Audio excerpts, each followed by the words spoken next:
السلام على من ذوت زهرة شبابها بظلم الظالمين.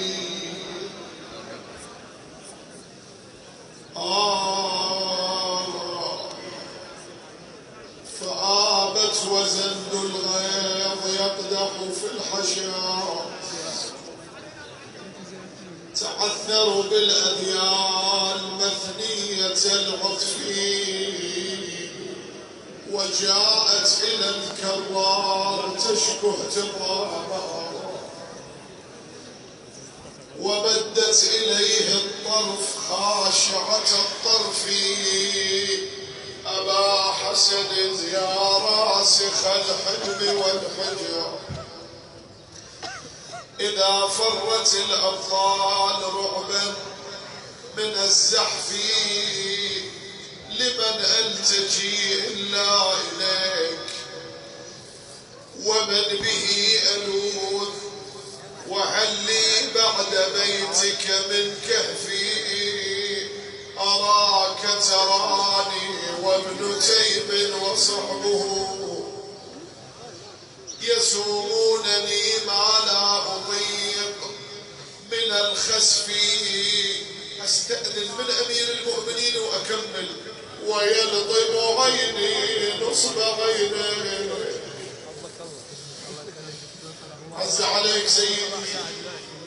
ويلطم عيني نصب عينيك، ناصب العداوة لي بالضرب، مني يستشفي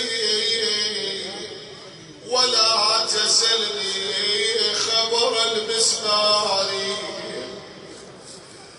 سل صدرها خزانة الأسرار، ومن نبوع الدم من جنبيها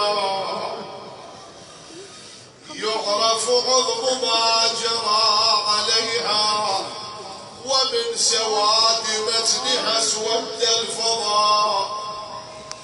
يا ساعد الله الإمام المرتضى، بعد وجاوزوا الحد بلطم الخد، شلت يد الطغيان والتعدي. قال سليم قلت يا سلمان هل دخلوا ولم يك استئذان؟ فقال اي وعزة الجبار، ليس على الزهراء من خماري. اشكبرها عند الله يا امير المؤمنين ونبكي على الزهر، لكنها لاذت وراء الباب رعاية للستر والحجاب. فمذ رأوها عصروها عصرا، كادت بنفسي أن تموت حسرة، فأسقطت بنت الهدايا وحزنا جنين هذاك المسمى محزنا. يا قلب ذوب وحل يا دمعي، يا دمعي على الصاحة يفض انكسار، يا على الصاحة يفض انكسار. يا رضي العين باب من جذوع وثقيلة وزن، لو هوت للقاع ترجلها رجل، طبقت على ام الحسن طبق الجفن. سيدي يا امير المؤمنين، هاي الناس جايه تعزيك بشهاده الزهراء، اسمح لنا يا علي رخصنا اردحش منك واقول يا ابن عم النبي ويا فحل الفحول، شلون قدامك يضرون المتهول.